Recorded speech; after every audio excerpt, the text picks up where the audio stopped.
and I see this blue burnt Murcielago sitting there. At this point, everyone is like, this is never going to work. We have Rick Ross's Murcielago here. We don't have a key for it. How about we message Rick Ross on Instagram and we ask him for the key? His son crashed it. There's actually a full video online. I'll put it up on the screen here. There's this freaking rat in here. It's looking right at us.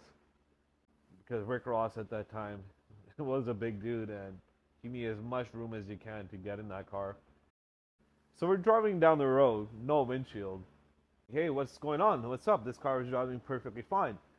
It's like I lost all gears. I'm about to show you some exclusive behind the scenes project coming up.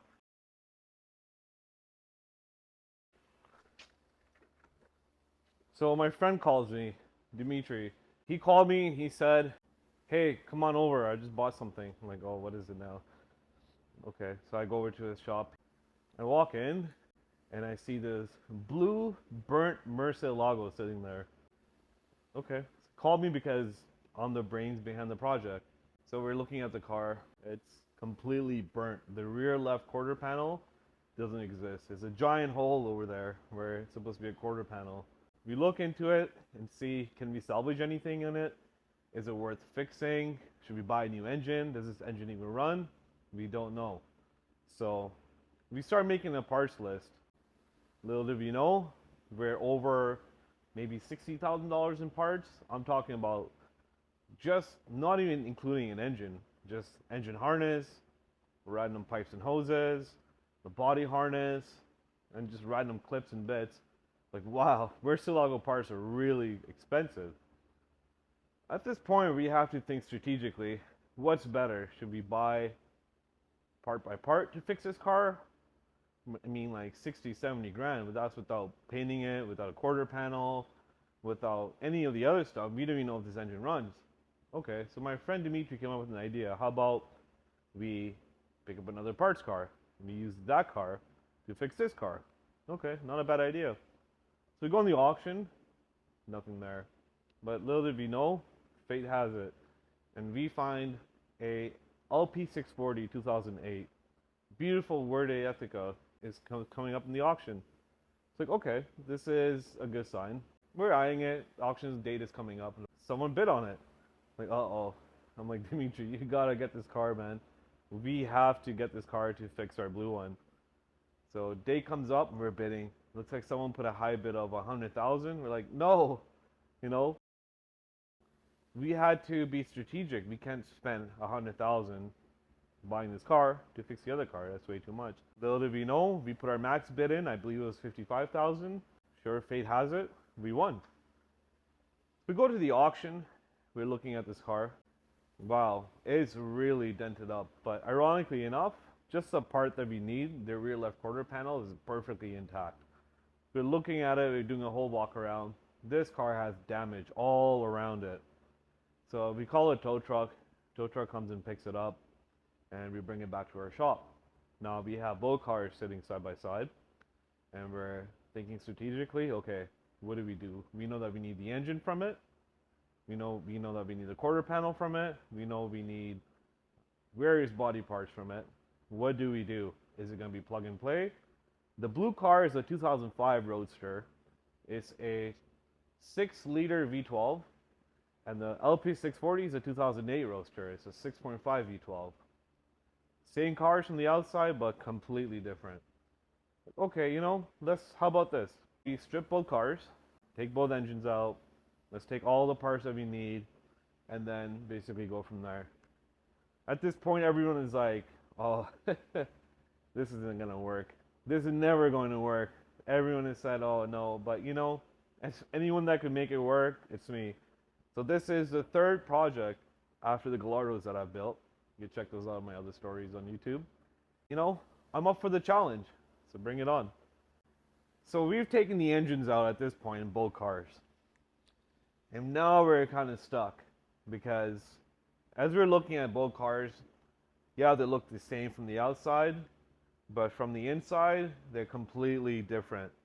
Connections are different, wiring is different, modules are different, the tail light harnesses are different. So at this point, Dimitri and I, we come up with this plan. You know what? I think we're gonna have to fully strip this blue car down and then completely swap over bolt by bolt, wire by wire, from the green car to the blue one. Now, the reason we did this is the green car has a history. So it's gone salvage mode. Unfortunately, it'll be worth less if you fix the green car up.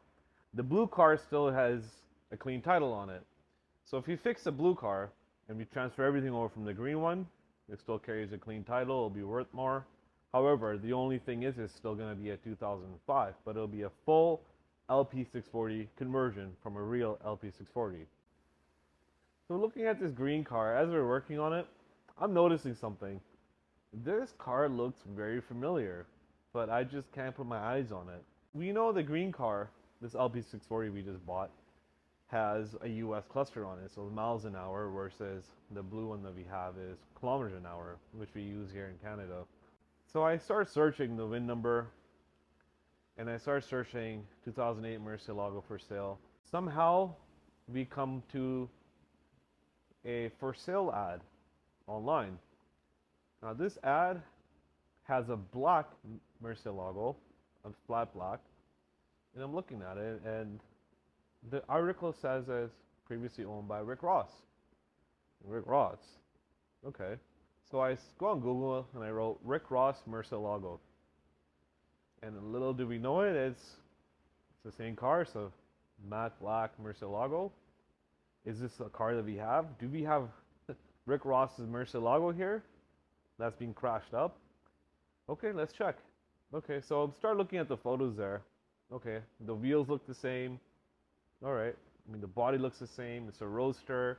It's the same year, same sort of kilometers or mileage that was in the ad itself. I'm like, okay, you know what? Our car doesn't have a spoiler, but that one does in the photo. So we go around the back and we take the spoiler out and we see. Little do we know there were holes there to put a spoiler there. Okay, but it was a red interior in that one, but our interior is green. What's up with that? So as we start opening up the interior in the green one, as we're going to transfer everything over to the blue one, we noticed something really big. We noticed that, hey, look, this interior is being painted over. So what color was it before? We're seeing hints of red everywhere. So when they did the upholstery, when they repainted the inside, they must have missed the little cracks and edges, because you can't really get in there unless you fully dismantle it. And I doubt they did that, because you just see, if you zoom in, you just see a little bit of red. So okay, now we know that the interior used to be red before. How about the outside? We found out very recently that the outside is just being repainted to green. The amounts of layers that has been on this car was about probably 3 layers or 4. We can tell because when we're standing the car down, we're going through layers of paint over here. Okay, so we have Rick Ross's Murcielago here. But however, we have this huge one problem, and we don't have a key for it. How do you know this car is going to run when we swap everything over? So I got an idea. How about we message Rick Ross on Instagram and we ask him for the key? Okay. So I take my phone, find Rick Ross. Hey, Rick Ross, we have your old Murcielago here. It's been a little dented up. Just wondering if you have a spare key by any chance. We had a couple of days, and little did we know, no reply. So at this point, we were very lucky to find the old owner of the car, as his son crashed it. There's actually a full video online. I'll put it up on the screen here. As you can see, he rips by. Looks like he's racing a Honda Civic of some sort. And then the scene cuts out, and then you just see cars just slowing down and going around some debris on the road. And little did we have it, our car is sitting middle of the road, facing the other way, on the DVP in Toronto. Smacked up against a guardrail. Looks like no one was injured. But lucky us, we were able to get in touch with the old owner. And fate has it, the old owner is very nice to give us his key. So we go there, we go pick up the key, Thank you again. If you are watching the video, you helped us very much. So we bring the key back. Okay, now let's strip these cars. The amount of work that went in to stripping these cars and transferring everything over was absolutely mind-blowing. I mean, these Italians, they don't make it easy.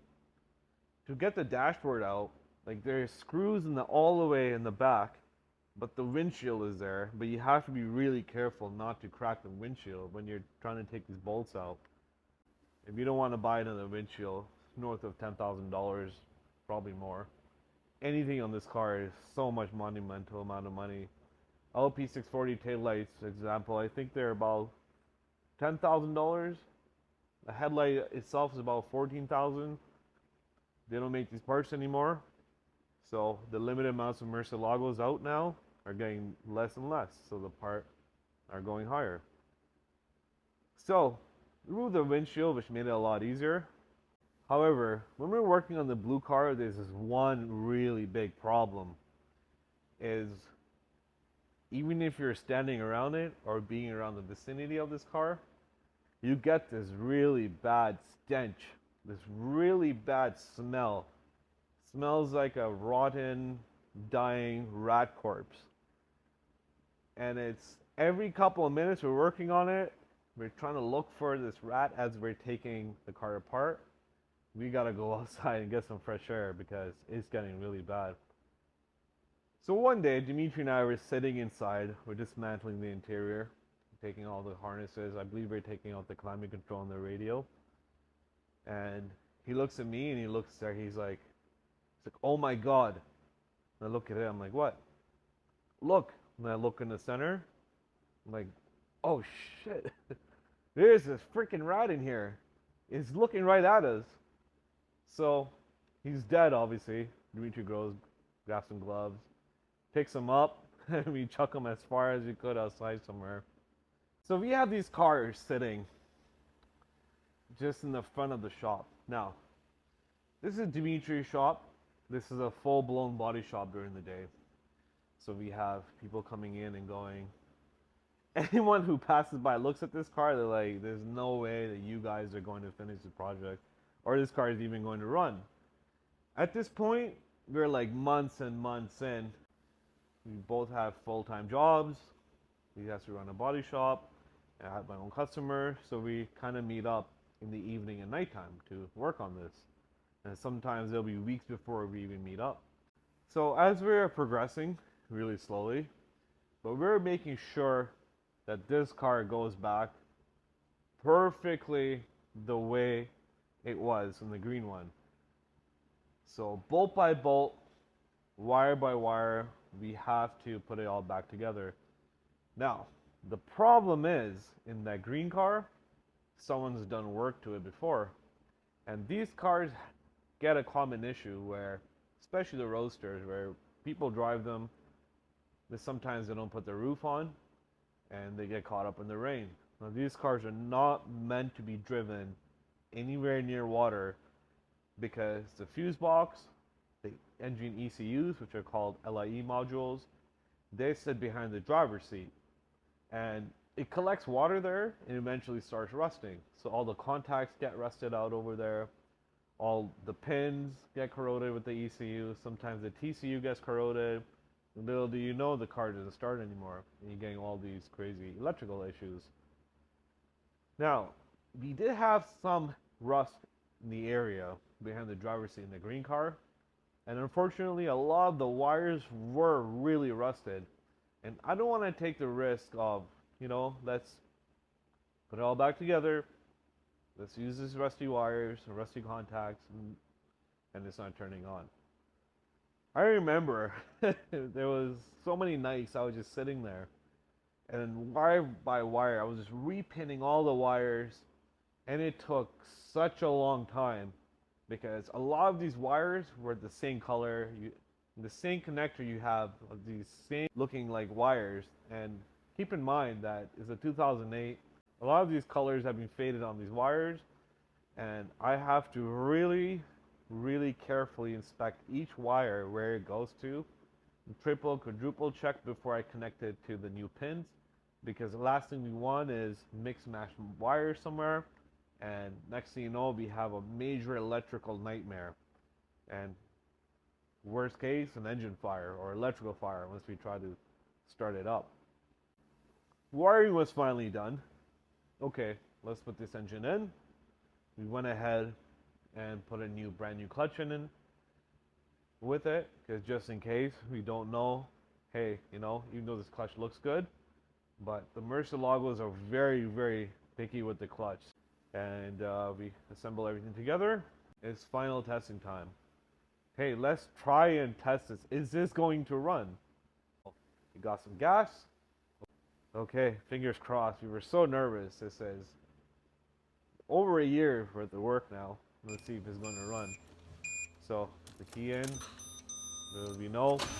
Yeah, it's turning over. Trying to fire. All of a sudden, roll. Yes, it's working.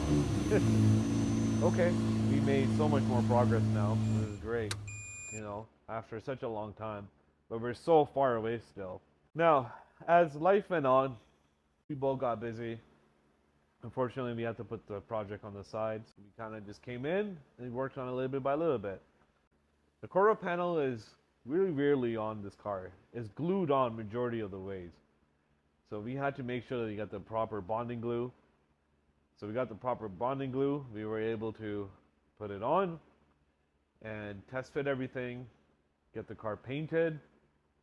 And however, we still had the interior to deal with.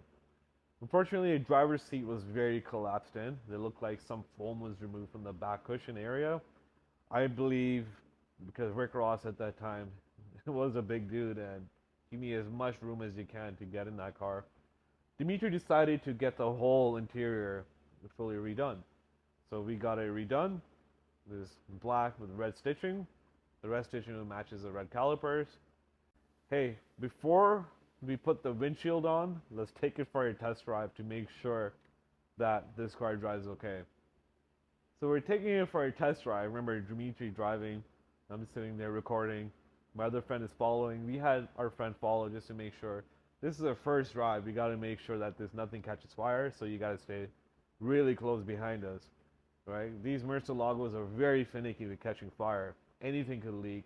The e-gear fluid is very, very flammable. So the e-gear fluid can catch fire. There's a lot of stuff that can really catch fire. You got to make sure that all the panels, all the line, the heating, reflecting panels are on. Everything is tied up to its place.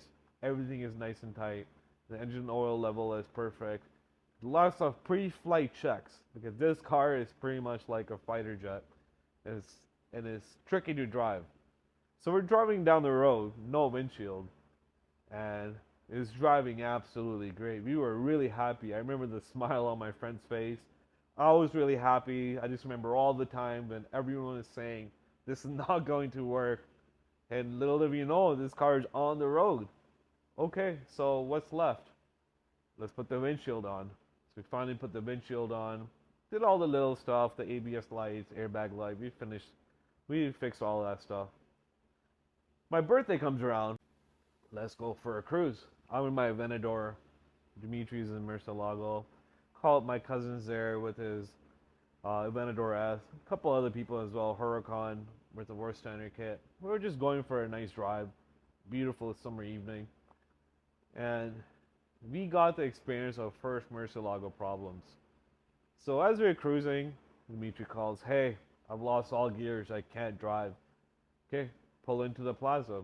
So he pulls into the plaza. We all follow. So I get out of the car. I'm like, hey, what's going on? What's up? This car is driving perfectly fine.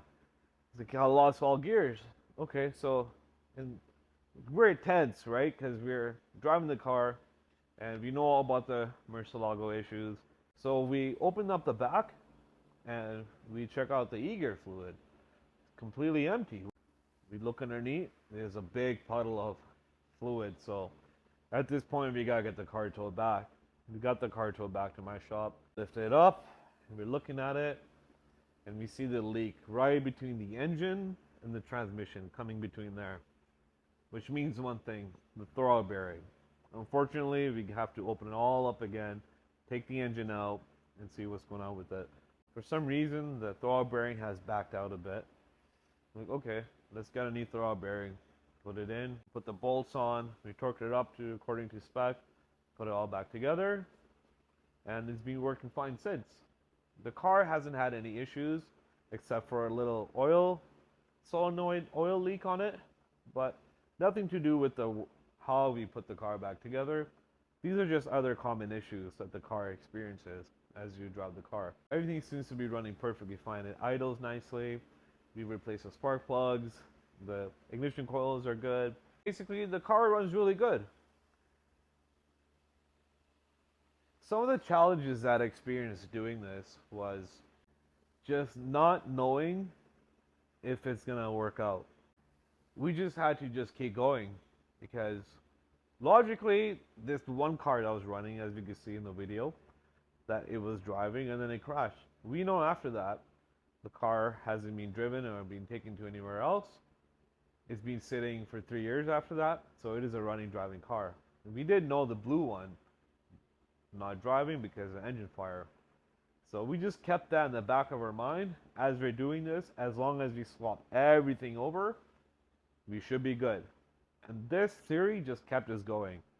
It's very tricky to work on this car, but once you kind of get used to how the car is built, you kind of get used to the techniques required to know how to work on this car. And one of the biggest moments that we had was when this car finally turned on and it moved on its own power. I mean, that's got to be one of the best feelings out there. I mean, we're 2 years, if not 2.5 years into this project.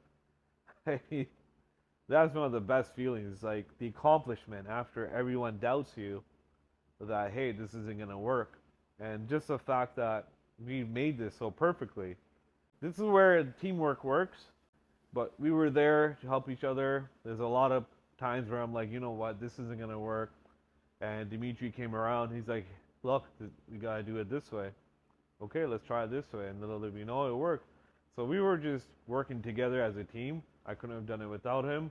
I'm sure he couldn't have done it without me. But that was one of the biggest things to work on this project. It's just a great memories that we have together, just working on this absolute fine piece of machine. And the fact that it works so flawlessly and beautifully.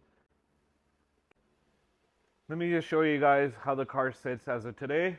It is in storage because there is 2 feet of snow outside, so I can't really drive this car in the winter time. It does have summer tires on, but I'll show you guys how it looks. There's a lot of dust on it. I don't know if you can see, but don't want to scratch the paint. It's just sitting right now in storage. But do look on the springtime. I will make a full episode of driving this car. You'll get to hear the exhaust. It's fully straight pipe. Actually, it's a fast speed exhaust on it. No cats, nothing. It's a flame shooter, this one. That video, I'll drop that in springtime. And let me show you some other cool projects that we have going on in the shop right now. Now, I'm about to show you some exclusive behind the scenes project coming up. Let me see if you guys can see it.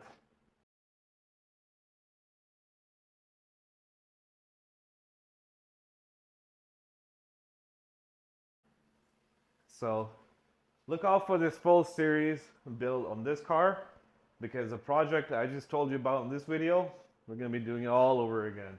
Please like and subscribe. It will help me a lot to build this channel, and I'll promise you this channel is going to blow up. So please like and subscribe, and then I'll talk to you guys after. Thanks guys, take care.